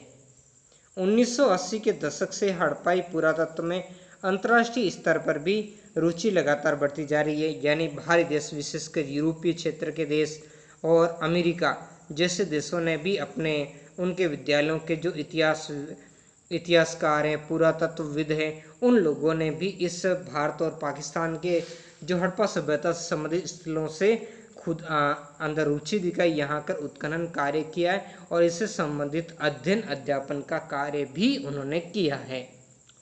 हड़प्पा और मोहनजोदड़ो दोनों स्थानों पर उपमहाद्वीप कौन सा, भारतीय उपमहाद्वीप के तथा विदेशी विशेषज्ञ संयुक्त रूप से कार्य करते हैं, यानी वो भारतीय और पाकिस्तानी जो विशेषज्ञ हैं उनके साथ मिलकर के काम करें। वे आधुनिक वैज्ञानिक तकनीकों का प्रयोग करते हैं, क्योंकि प्राचीन समय में ऐसी तकनीकी नहीं थी, इसी कारण जो इसके अध्ययन से संबंधित काफ़ी सारे पहलू जो क्या है इतिहास के गर्त में चले गए। तो ये क्या करते हैं, इसके अध्ययन से संबंधित नई तकनीक का प्रयोग करते हैं, जिसमें मिट्टी है, पत्थर हैं, धातु की जो वस्तुएं हैं तथा वनस्पति जानवरों के अवशेष है प्राप्त करने हेतु सतह का क्या करते हैं, अन्वेषण करते हैं, मतलब उसकी सतह की क्या करते हैं, खोज करते हैं सतह में। और साथ ही उपलब्ध साक्ष्यों के आधार पर सूक्ष्म मतलब छोटे टुकड़ों का भी क्या करते हैं वो विश्लेषण करते हैं। पहले ऐसा नहीं था, पहले बड़ी बड़ी चीज़ें जैसे मार्शल के समय एकत्रित की जाती थी, मृदबांड वगैरह ऐसे गहने वगैरह मिल गए या मूर्तियाँ वगैरह, तो उन चीज़ों को अलग करते थे। लेकिन अब ऐसा नहीं, अब छोटी से छोटी चीज़ का भी क्या करते थे, उसको भी अन्वेषण करके उसका प्राप्त चीज़ का हर सूक्ष्म टुकड़े का विश्लेषण किया जाता था। ये अन्वेषण भविष्य में रोचक परिणामों की क्या करते हैं, आशा दिलाते हैं और उस प्राचीन समय के बारे में हम और भी ज़्यादा जान पाएंगे, ऐसी हम आशा करते हैं। अब देखते हैं हड़प्पा में व्हीलर। वैसे इसमें समझने लायक कुछ नहीं है, लेकिन जो व्हीलर है वो किस तरीके से यहाँ हड़प्पा नामक स्थान पर पहुँचते हैं और वहाँ की क्या समस्याएं थी उनके बारे में थोड़ा बताया गया है। तो प्रारंभिक जो पुरातत्वविद कई बार साहस की भावना से काम करते, तो उस साहस की भावना का यहाँ एक उदाहरण दिया गया है। व्हीलर ने हड़प्पा में अपने अनुभव के विषय में ये लिखा कि मुझे याद आता है कि 1944 की एक गर्म रात यानी गर्मी का मौसम था। उसको पुरातात्विक सर्वेक्षण के नवनियुक्त डायरेक्टर जनरल के रूप में अपने स्थानीय मुस्लिम अधिकारी यानी इनका जो सहायक था, असिस्टेंट था, उसके साथ में हड़प्पा नामक एक छोटे से रेलवे स्टेशन से एक गहरे बालू मतलब जो रेतीला रास्ता, क्योंकि ये मरुस्थल क्षेत्र में पड़ता है, पर 4 मील की तांगे की सवारी कर में प्राचीन स्थल के टीलों जो चांद की रोशनी से अवलोकित थी या चांद की रोशनी उन पर फैली हुई थी के समीप स्थित एक विश्राम गृह तक पहुंचा। यानी वो कठिन यात्रा रात के समय गया था, क्योंकि गर्मी इस क्षेत्र में ज़्यादा पड़ती। अपने चिंतित सहकर्मी की चेतावनी, क्या चेतावनी थी कि हमें अपना निरीक्षण अगली सुबह 5:30 बजे से प्रारंभ करके और 7:30 बजे तक समाप्त करना चाहिए। यानी सूर्योदय से पहले जब थोड़ा सा उजाला हो जाए उस समय काम करके, और जब सूर्योदय होता है उस समय तक 7:30 बजे तक सुबह काम बंद कर लेना चाहिए, क्योंकि उसके बाद में गर्मी। अब ऐसा क्यों था, मोर्टिमर व्हीलर जैसे रूप के लोग थे और वहाँ वो ठंडे इलाकों में ले, तो उनका मानना था कि वो इस क्षेत्र में इस पड़ने वाली भयंकर गर्मी को सहन नहीं कर पाएंगे। तो इस कारण उन्होंने ऐसा सुझाव दिया था कि जिसके बाद बहुत अधिक गर्म हो जाती है। आप देखते हो पाकिस्तान के इस क्षेत्र में बहुत ही ज़्यादा वर्तमान में भी गर्मी पड़ती है। के बाद प्रवेश में काली आकृति के पंखे वाले को धीरतापूर्वक बैठा छोड़ तथा पड़ोस की भीड़ यानी जो खाली जगह थी, जो उजाड़ जगह थी, से अनगिनत सिंहारों की रात की, जो सिंहार क्या थे, एक प्रकार के जो जानवर की रात की हवा को चीरती हुई आवाज़ आ रही थी। आवाज़ के बीच ये क्या कहते हैं, हम उस जो रेस्ट हाउस है विश्राम गृह में हम सोने के लिए चले गए। अगली सुबह हम ठीक 5:30 बजे हमारे छोटे से काफिले ने बालू के टीले की ओर बढ़ना प्रारंभ किया और 10 मिनट के भीतर ही में रुका और सबसे ऊंचे टीले को देखते हुए अपनी दृष्टि पर अविश्वास के साथ अपनी आंखों क्या करने लगा, मचलने लगा। उनको इस पर अविश्वास हो गया और उसको अब जब किसी काम के लिए थोड़ा सा कहते हैं ना समस्या उत्पन्न होती है, तब व्यक्ति के अंदर ऐसे विचार आते हैं। 6 घंटे बाद भी, अब देखो उन्होंने समय क्या था, 5:30 से 7:30, 2 घंटे में काम कहा था उसके सहकर्मी कंप्लीट करना चाहिए, लेकिन 6 घंटे का समय। इस समय सूरज भी काफ़ी चढ़ चुका था, यानी 11:30 के आसपास का समय हो चुका था।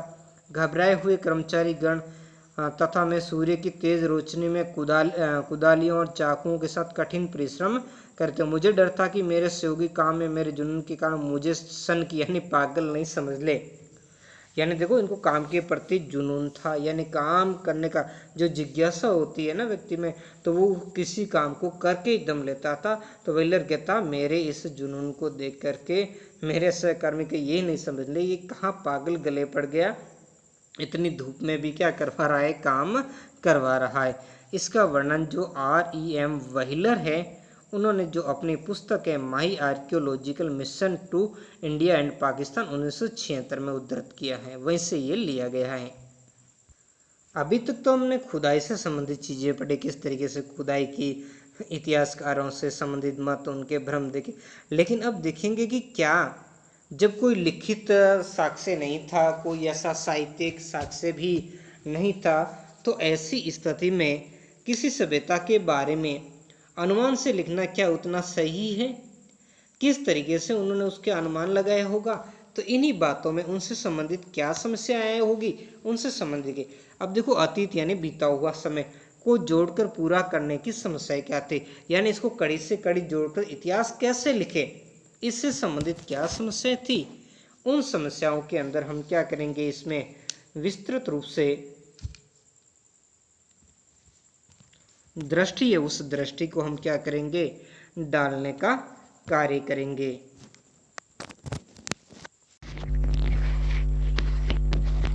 तो क्या है, जैसा कि हमने देखा, हमने क्या देखा उसी बारे में हम यहाँ पर देखेंगे।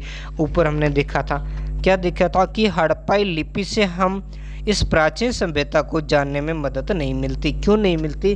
क्योंकि हड़प्पाई लिपि को अभी तक पढ़ा नहीं गया है। अगर इसी हड़प्पाई लिपि को पढ़ा जाता तो इसके बारे में और अधिक जानकारी हमें प्राप्त होती, लेकिन इस हड़प्पाई जो लिपि है इसको अभी तक क्या है, पढ़ा नहीं गया है। तो इस कारण इस लिपि से हमें कोई सहायता, इसके बारे में जानकारी के बारे में नहीं मिलती, और इतने लेख भी मिले तो छोटे छोटे लेख हमें प्राप्त हुए हैं।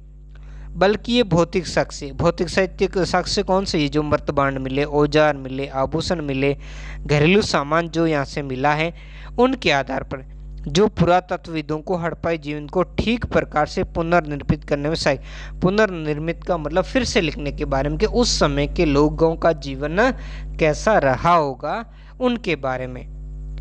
अब देखो कुछ चीज़ें जैसे कपड़ा है, चमड़ा, लकड़ी और सरकंडे जैसे जैविक पदार्थ सामान्य से सड़ जाते। ऐसा नहीं कि जो चीज़ें हमें मिली है पूरी चीज़ें, क्योंकि वो पूरी चीज़ें नहीं है। क्योंकि देखो लोग क्या करते हैं, जो भी चाहे वो मर्दभांड है, औजार, आभूषण, घरेलू चीज़ें मिली है, वो लोग या तो बेकार होगी या टूटी फूटी चीज़ें फेंक देंगे, वही तो मिलेगी। या फिर कोई जैसे गहने वगैरह ऐसे मिले हैं तो क्या है, औजार वगैरह वो या तो गुम हो गए इसलिए ज़मीन में दफन हो गए, या लोगों ने क्या था अपना धन सुरक्षित रखने के लिए किसी बर्तन वगैरह में डालकर ज़मीन के अंदर गाड़ दिया हो, उस व्यक्ति वो भूल गया हो, मृत्यु प्राप्त हो गया, वो ज़मीन में दबा रह गया। ऐसी चीज़ें हमें सकुशल मिली है, बाकी चीज़ें कहाँ। और जबकि कपड़ा, चमड़ा, लकड़ी है, ऐसे सरकंडे जैसी चीज़ें क्या ये समय के साथ सड़ गल जाती है, वो समाप्त हो जाती है। तो इस कारण जो चीज़ें मिली यानी कम मात्रा में मिली, बहुत कम मात्रा में पूरा वस्तुएं मिली, और उनके आधार पर हड़प्पाई जीवन को पुनर्निर्मित करना एक बड़ा ही कठिन कार्य था। उसी कार्य के ऊपर हम यहाँ दृष्टि डाल रहे हैं। और विशेष रूप से उष्णकटिबंधीय क्षेत्र में जहाँ बहुत ज़्यादा गर्मी पड़ती है, और ऐसी स्थिति के अंदर बहुत सारी चीज़ें क्या, जहाँ ज़्यादा गर्मी पड़ती है वहाँ चीज़ें भी, वस्तुएं क्या होती है, जल्दी खराब हो जाती है, नष्ट भ्रष्ट हो जाती है। और जो वस्तुएं बच जाती वे क्या, पत्थर या पक्की मिट्टी या धातु, और इन्हीं के आधार पर उस समय के जो जीवन को पुनर्निर्मित करने का प्रयास किया गया है। ये भी याद रखना आवश्यक है कि केवल टूटी हुई अथवा अनुपयोगी वस्तुएं ही फेंकी जैसे पहले। अब जैसे काम में लेते हैं हम, जैसे कोई बर्तन होगा वो सही तरीके से होगा तो हम उसको फेंकेंगे थोड़ा ही, हम भले ही वो स्थल छोड़कर चले जाएंगे तो हम क्या करेंगे, उसको साथ में लेके जाएंगे। तो टूटी फूटी चीज़ें, तो उन सब चीज़ों को जोड़ करके अनुमान लगाना, उनके बारे में लिखना बड़ा ही टेढ़ा काम था। अन्य वस्तुएं सामान्यतः पुनःचक्रित यानी फिर से उपयोग में ली जाती थी। जैसे कोई चीज़ लकड़ी की है, माना कि वो अनुपयोगी हो गई है, तो उससे लोग क्या करें, दूसरी अन्य चीज बना लेते थे, उनका वापस पुनर्चक्रित मतलब वापस दोबारा उसको काम में ले लेते थे। तो ऐसी चीजें लोग फेंकते नहीं थे।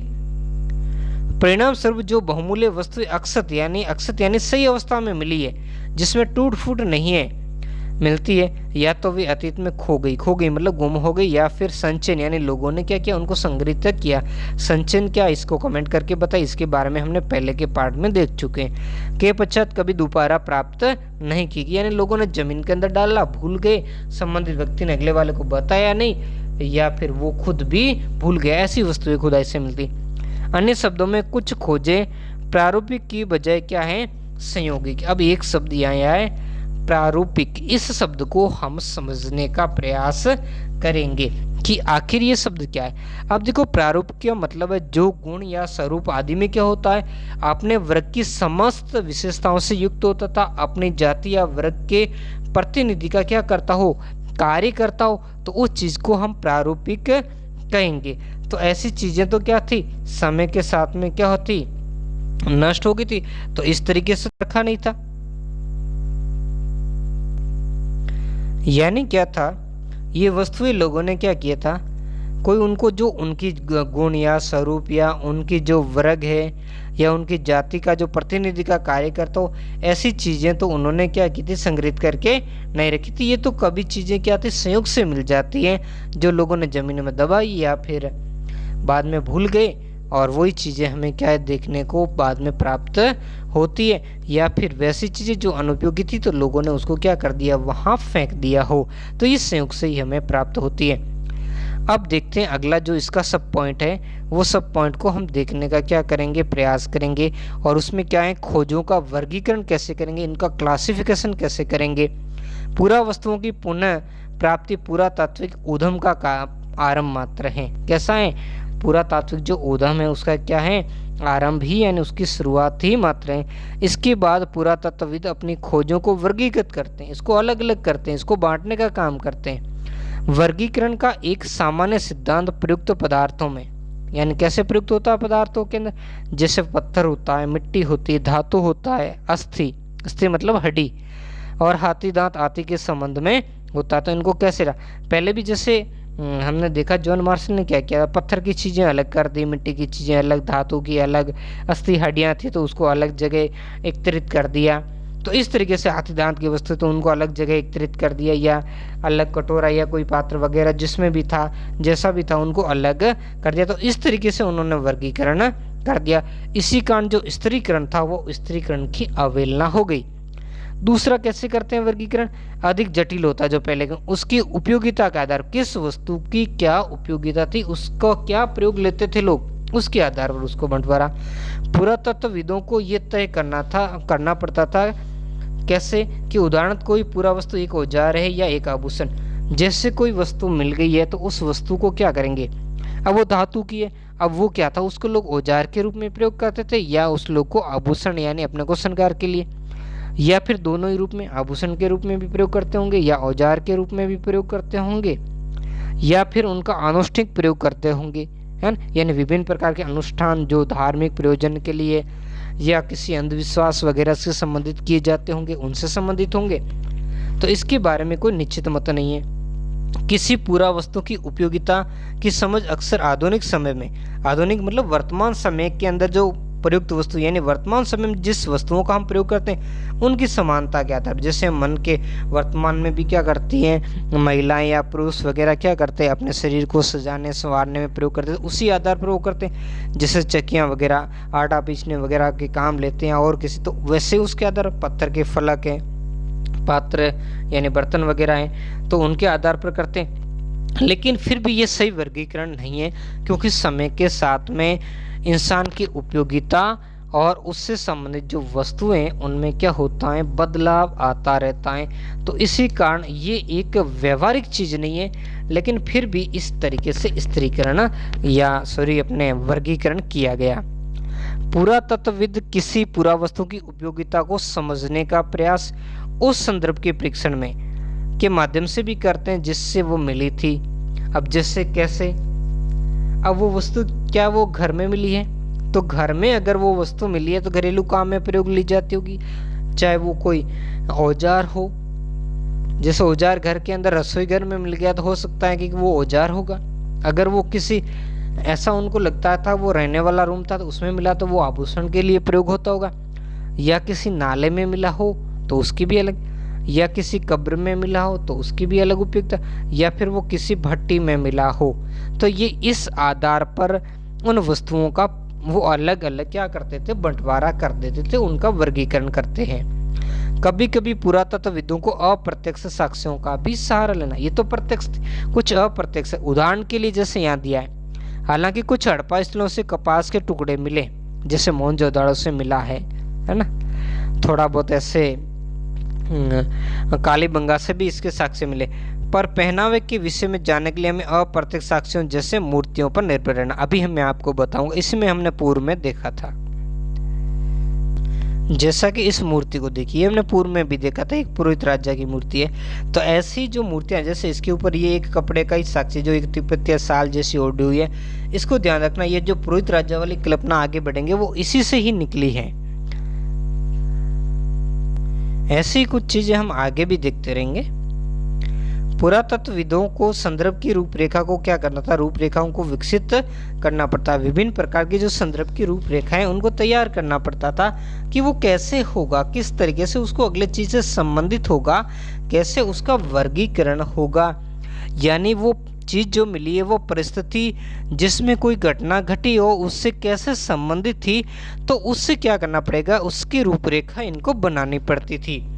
हमने देखा कि पहली प्राप्त हड़प्पाई मोहर को तब तक नहीं समझा जा सका जब तक पुरातत्वविदों को उसे समझने के लिए सही संदर्भ नहीं मिला। कैसा संदर्भ नहीं मिला, सही संदर्भ यानी सही परिस्थितियां उसको जोड़ने से। देखो बार बार संदर्भ शब्द आता है और इसका मैंने आपको बताया कि उसकी बनावट, एक तो संदर्भ शब्द क्या था, उस वस्तु जो उसकी चीजें मिली है उसकी बनावट नहीं समझ, या फिर वो वर्णित प्रसंग या विषय जिससे संबंधित जो पुरा वस्तुएं हैं उनका क्या हो, उल्लेख हो, तो या फिर वो कोई पूरा वस्तु है जो वो किसी परिस्थिति जिसमें कोई घटना घटी हो उससे संबंधित। तो ऐसा कोई संदर्भ जब तक नहीं मिलता तब तक उस चीज को वो क्या करते, समझ नहीं पाते। सांस्कृतिक अनुक्रम जिसमें वो मिली थी तथा मेसोपोटामियाई खोजों की तुलना, यानी दोनों को क्या किया था, कंपेयर किया गया था, दोनों की तुलना की गई थी, दोनों संस्कृति की, इसकी मेसोपोटामिया और हड़प्पा, जिसके आधार पर दोनों में संबंधों को निश्चित किया गया। और मेसोपोटामिया के आधार पर ही क्या किया गया था, इसका जो कालक्रम है हड़प्पा सभ्यता का निर्धारण करने में भी बड़ी सहायता प्राप्त हुई थी। अब देखते हैं व्याख्या से संबंधित समस्याएं। अब जैसे किसी चीज की हमने पहले तो व्याख्याएं किस तरीके से की गई वो देखे, अब इनसे संबंधित समस्याएं क्या, उनके ऊपर हम देखेंगे प्रॉब्लम्स क्या है। पुरातात्विक व्याख्या की समस्या संभवतः सबसे अधिक धार्मिक प्रथाओं की है। किसमें संबंधित है, धार्मिक प्रथाओं के पुनर्निर्माण के प्रयासों में आती है। अब देखो क्यों आती है धार्मिक चीजें, क्यों, क्योंकि आरंभिक पुरातत्वविदों को लगता था कि कुछ वस्तुएं जो असामान्य या अपरिचित लगती, क्यों, क्योंकि हमने पहले देखा था पुरातत्वविद क्या करते थे, उन वस्तुओं को वर्तमान समय के साथ कंपेयर करते थे, उसकी तुलना करते, जैसे लोग वर्तमान समय में प्रयोग में लेते हैं। और ऐसे इनके तरीके में जब वो चीजें फिट नहीं बैठती थी, उनका वर्गीकरण का जो तरीका था उसमें वो चीज नहीं आती थी, उससे असामान्य अपरिचित लगती थी, तो उससे वो क्या करते थे, धार्मिक प्रथा से जोड़ देते थे, यानी उसे मानते थे संभवतः ये धार्मिक महत्व की है। ये आगे देखेंगे, जो मोहनजोदाड़ो से स्नानागार वगैरह मिले हैं या कहीं से जैसे लिंग की आकृतियां वगैरह या कुछ छल्ले वगैरह मिले हैं, तो उनके बारे में भी यही बातें की गई हैं। इनमें आभूषणों से लदी हुई नारी की मरणभूतियां जिनमें से कुछ के शीर्ष भाग पर विस्तृत प्रसाधन थे शामिल हैं और उन्हें मातृ देवियों की संज्ञा दी गई।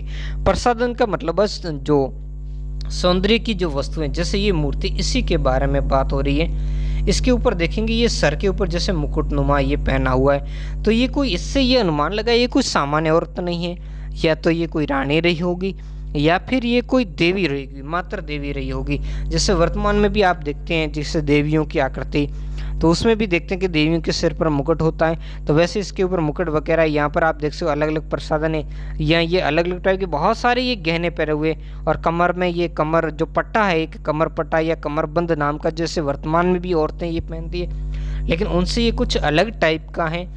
तो इस तरीके की जो बातों को देख करके इन्हें एक अनुमान लगाते हैं कि क्या ये मातृ देवियां हो सकती हैं।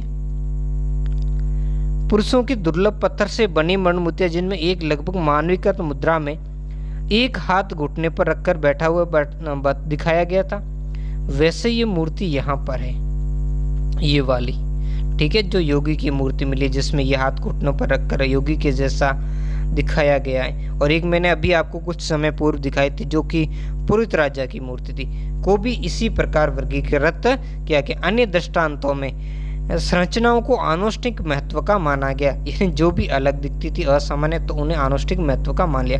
इसमें जैसे विशाल स्नानागार, उसमें भी ऐसा अनुमान लगाया जाता है कि जैसे वर्तमान में जैसे कुंभ वगैरह या कार्तिक मास की अमावस्या या किसी विशेष पर्व में क्या करते थे, अलग अलग स्नान करते हैं, तो मौनी अमावस्या वगैरह, तो हो सकता है उन्होंने अनुमान लगाया। देखो ऐसी चीज़ों से वो कंपेयर करते थे कि ऐसे ही कुछ अनुष्ठान उस समय भी होते थे, इसलिए वो स्नानागार बनाया गया होगा।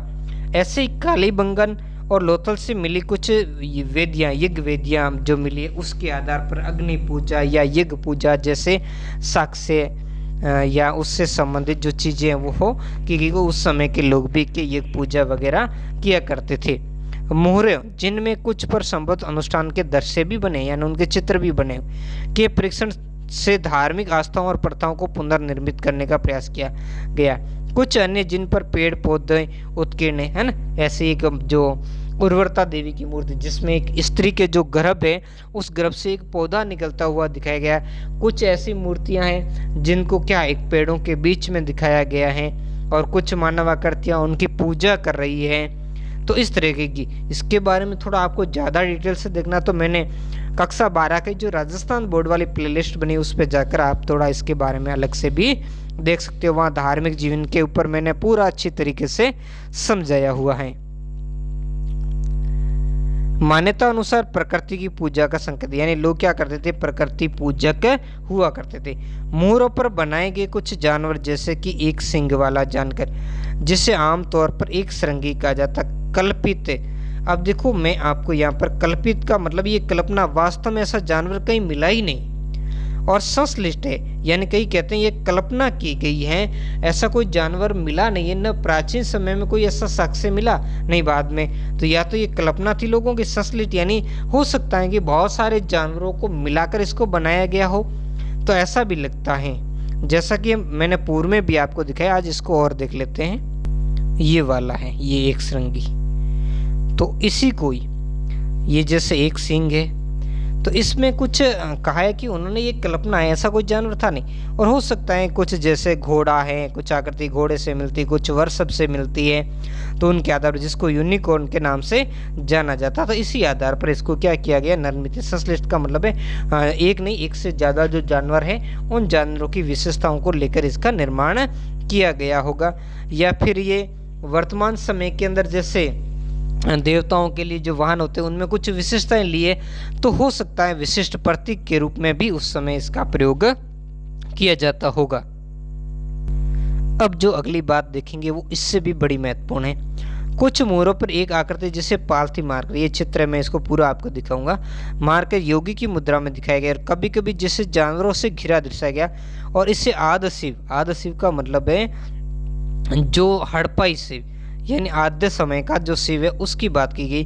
अर्थात हिंदू धर्म के प्रमुख देवताओं में एक प्रारंभिक रूप की संज्ञा दी गई, यानी शिव की संज्ञा दी गई। इसके अतिरिक्त पत्थर की शंक्वाकार वस्तुओं को लिंग के रूप में, यानी जो जनांग है, स्त्री पुरुष के जनांग है, उसके रूप में इसको दृष्टिगत किया गया है। ऐसे भी हम देखते हैं वर्तमान में शिव पूजा, तो शिव पूजा के अंदर क्या होता है, जो इस टाइप का ये अंकन होता है, ये नीचे ये जो स्त्री का जननांग है उसकी स्त्री की योनि, और उसके बीच में जो यहाँ पर इस टाइप का एक खड़ा है जो पुरुष का जननांग है, तो इस तरीके से संबंधित है। तो वैसे ही कुछ यहाँ पर जो लिंग टाइप के यानी पुरुषों के जो जननांग मिले हैं उनके आधार पर भी शिव जो पूजा उससे संबंधित करने का प्रयास किया गया। ये आज शिव की मूर्ति आप देख लीजिए, हालांकि इसका हम खंडन भी करेंगे और साथ में ये जानवर दिखाएंगे, और कुछ इसका इस आधार पर भी जानवरों का अंकन, जैसे वर्तमान में शिव का जो जानवर नंदी है उसकी पूजा भी शिव के साथ की जाती है, लेकिन कई सारे लोग इसका रुद्र से भी संबंध करते हैं और उसका खंडन भी करते हैं।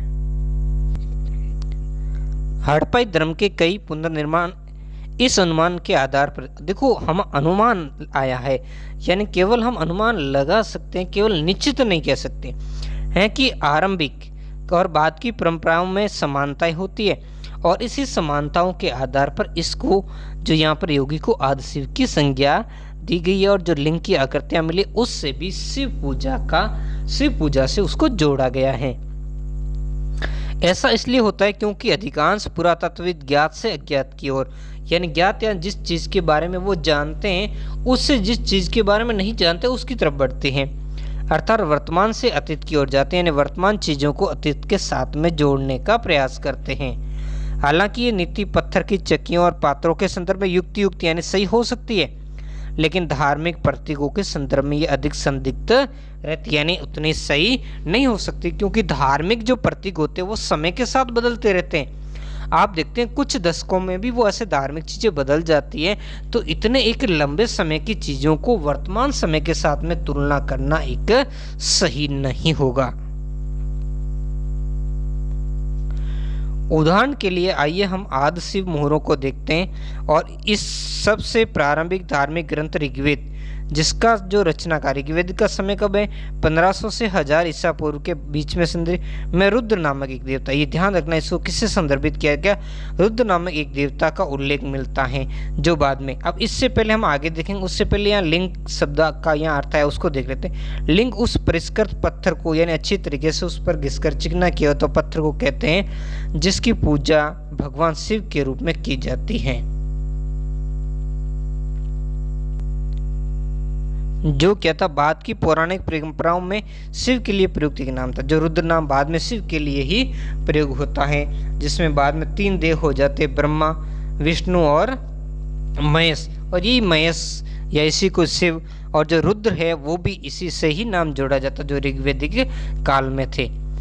पहली सहस्त्राब्दी ईस्वी में जो अध्याय संख्या 4 वो आगे हम देखेंगे। लेकिन शिव के विपरीत रुद्र को ऋग्वेद में न तो पशुपति कहा गया, अब इसका खंडन भी कहा गया, क्योंकि इसको जो यहाँ का जो पुरुष बैठा है जिसको आज शिव की संख्या, उसके चारों तरफ पशु है, चरणों में हिरण वगैरह भी है, तो ये जानवर है उसके पास में, जबकि ऐसे वो पशुपति नहीं है। सामान्य रूप से जानवरों और विशेष रूप से मवेशियों का स्वामी नहीं किया, ये पशुपति का अर्थ बताया गया, और न ही वो योगी के रूप में उसको दर्शाया गया। हालांकि जो शिव है, शिव का जो वाहन नंदी वो पशु है, और वो योगी के रूप में भी रहते हैं, योग साधना भी किए करते, तो उनसे संबंधित हो सकता है, लेकिन यह रुद्र का खंडन किया गया। दूसरे शब्दों में ये चित्रण ऋग्वेद में किए गए रुद्र के विवरण से मेल नहीं खाता।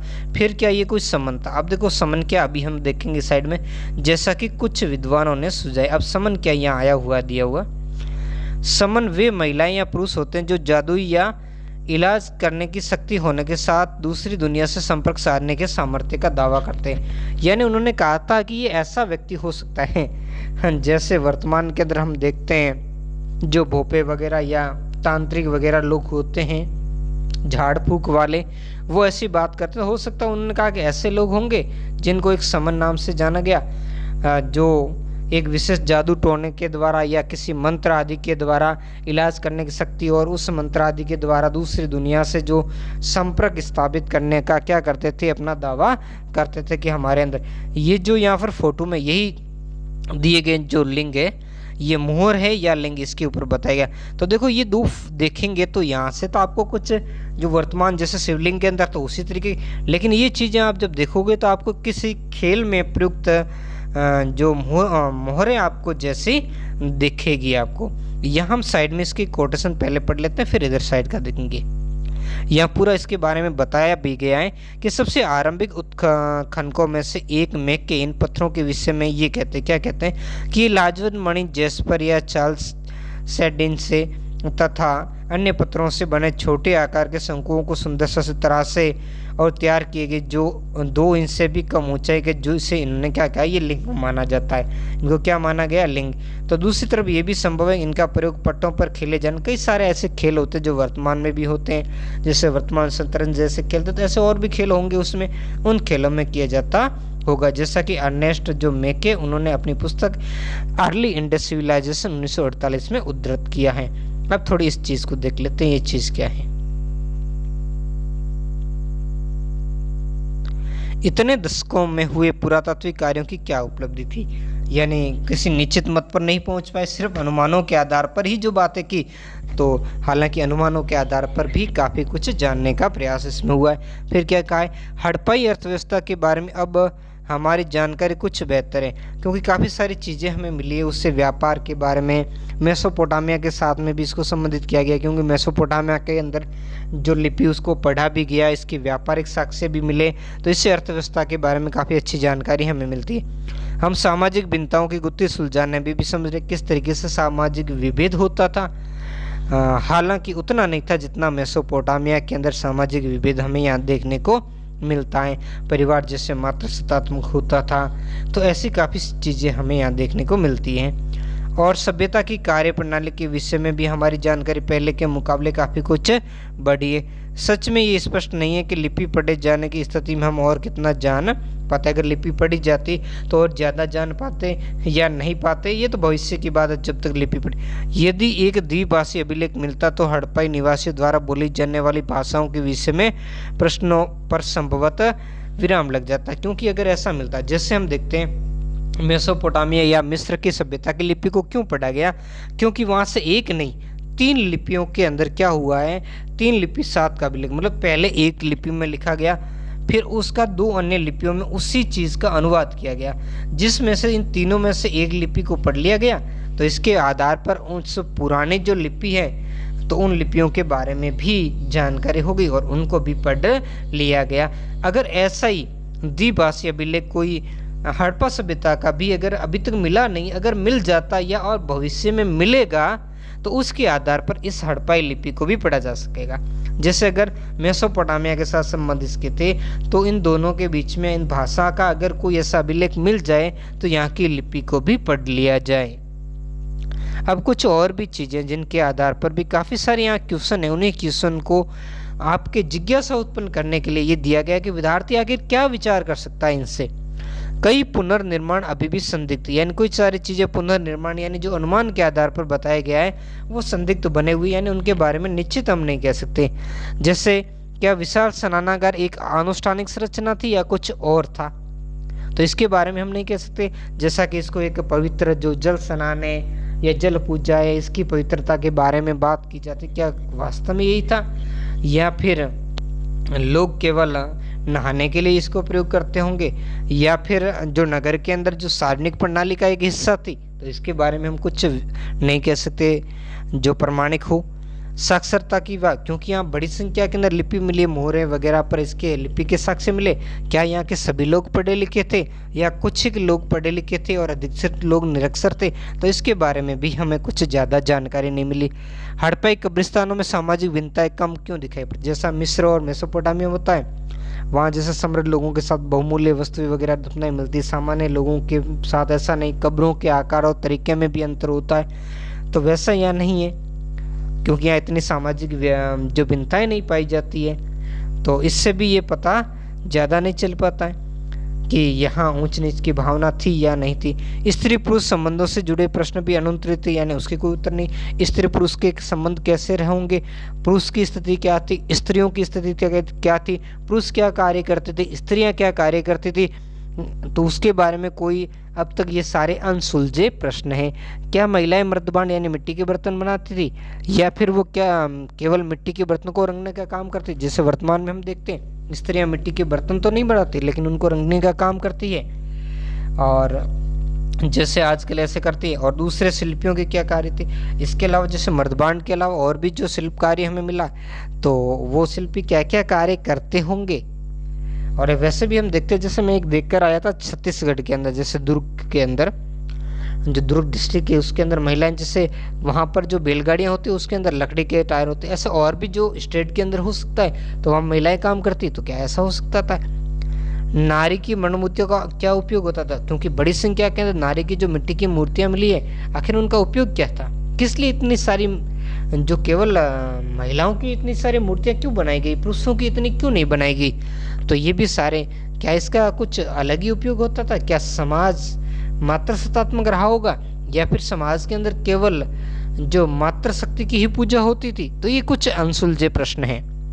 हड़प्पा सभ्यता के संदर्भ में स्त्री पुरुष संबंधों से जुड़े पहलुओं पर भी बहुत कम विद्वानों ने क्या किया है, अन्वेषण किया है। नहीं, स्त्री और पुरुष का संबंध कैसे था, क्या वो पारिवारिक जीवन से संबंधित था या केवल संतानों उत्पत्ति था, यह दोनों जीविकोपार्जन से ही संबंधित थे, या जैसे वर्तमान में पति पत्नी जैसा संबंध था, या फिर जैसे आजकल हम जानवरों के अंदर देखते उस टाइप का संबंध था। ये सारी चीजें एक अलग ही कई सारे क्वेश्चन खड़े करती हैं, जिनके बारे में अगर भविष्य में और ज्यादा जानकारी सामने आती है तो उनके बारे में हम कुछ अनुमान लगाएं भाई। और ये भविष्य में होने वाले कार्य के लिए पूरी तरीके से ये क्या नया क्षेत्र है जो ये देखो, एनसीईआरटी यही तो कहती है, जिज्ञासा हो तो इन प्रश्नों के आधार पर कोई व्यक्ति रिसर्च पेपर लिख सकता है, कोई आर्टिकल, कोई यहाँ तक इसके ऊपर पीएचडी भी कर सकता है, अगर ये नए समय के लिए आगे आने वाली चीज़ें हैं। ये वहाँ से एक जो मिट्टी की खिलौना गाड़ी मिली, पक्की मिट्टी की खिलौना गाड़ी, बहुत अच्छी तरीके से आप देखते हो, ये कलाक देख सकते हो,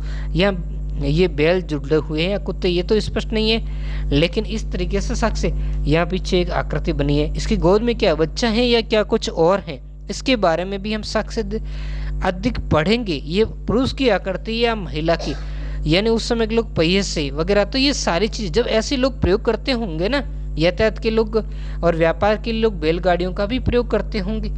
तो इस तरीके से उस समय के लोगों के बारे में हम अनुमान के आधार पर हम लिख सकते हैं। अब हम देखते हैं थोड़ी काल रेखा और उसके बाद इस अध्याय को हम चैप्टर को खत्म करेंगे।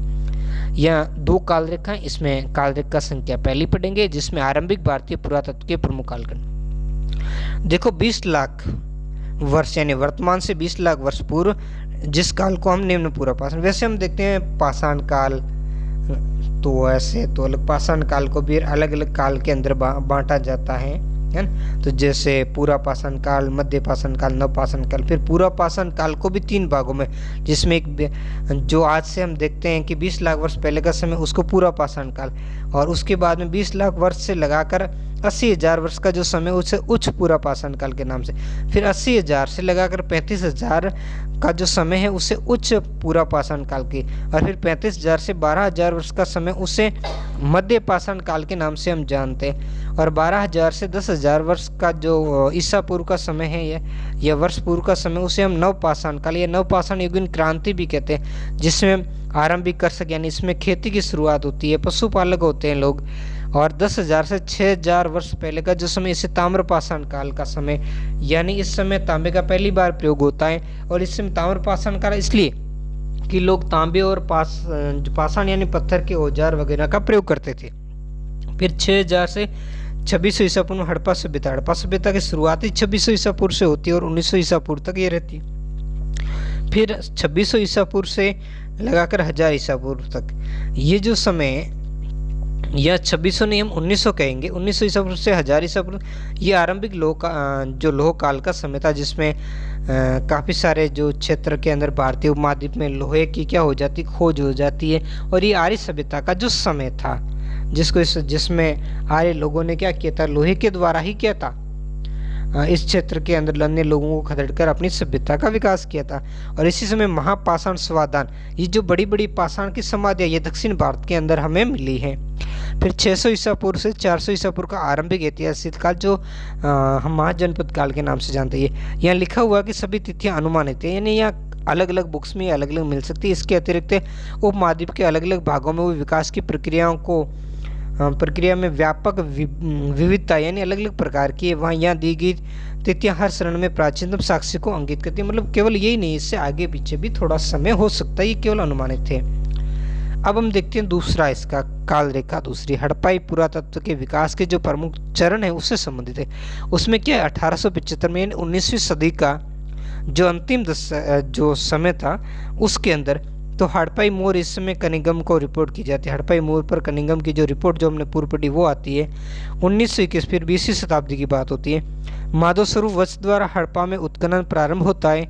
1925 में मोहनजोदाड़ो में उत्खनन प्रारंभ होता है। हालांकि खोज 1922 में हो जाती है, लेकिन यहाँ पर शुरुआत होती है 1925 में। 1946 में आर.एम. व्हीलर द्वारा हड़प्पा में उत्खनन प्रारंभ किया जाता है। 1955 में ऐसा रावदार लोथल जो गुजरात के अंदर है वहाँ पर खुदाई प्रारंभ होती है। 1960 के अंदर बीबी लाल और बीके थापर के नेतृत्व में कालीबंगन में उत्खनन प्रारंभ होता है। कमेंट में आप बताइए कालीबंगन कहाँ स्थित है, कौन से राज्य में। 1974 में M.R. मुगल द्वारा बहावलपुर जो वर्तमान पाकिस्तान में अन्वेषणों की शुरुआत होती है। ये कंपटीशन एग्जाम की दृष्टि से बड़ा महत्वपूर्ण है, इसको याद करें।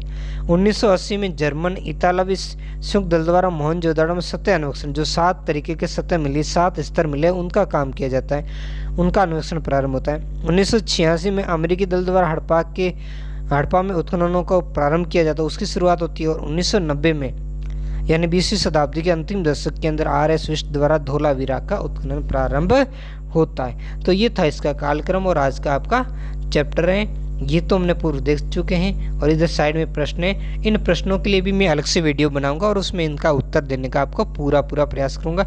ये हड़प्पा से एक जो समाधान मिला उसका यहाँ पर फोटो दिया गया है। और उसके बाद में ये जो बड़े प्रश्न है ये तो ये मानचित्र कार्य, परियोजना कार्य हैं, तो इन सब कार्य को मैं आपको एक अलग वीडियो बना करके उसके माध्यम से आपको देखने का प्रयास करेंगे। और अगर हड़प्पा के बारे में आपको ज़्यादा जानकारी चाहिए तो इस वेबसाइट पर जाकर आप फोटो वगैरह के माध्यम से अच्छी तरीके से जानकारी देख सकते हैं। आज का वीडियो कैसा लगा कमेंट करके ज़रूर बताइए। अगर कोई आपकी समस्या लगती, कोई सुझाव है आपका, तो बेशक आप कमेंट में लिखिए। और लेकिन प्लीज़ आप सबसे रिक्वेस्ट है कि चैनल को सब्सक्राइब जरूर करें और ऐड पर भी थोड़ा क्लिक बैट आप कीजिए ताकि मेरी हेल्प हो सके। कोरोना काल के अंदर आप समझते हो कि आर्थिक स्थितियाँ बड़ी डाउन हो चुकी हैं, तो आप इस क्षेत्र में थोड़ी मदद कर सकते हैं निःशुल्क रूप से। धन्यवाद।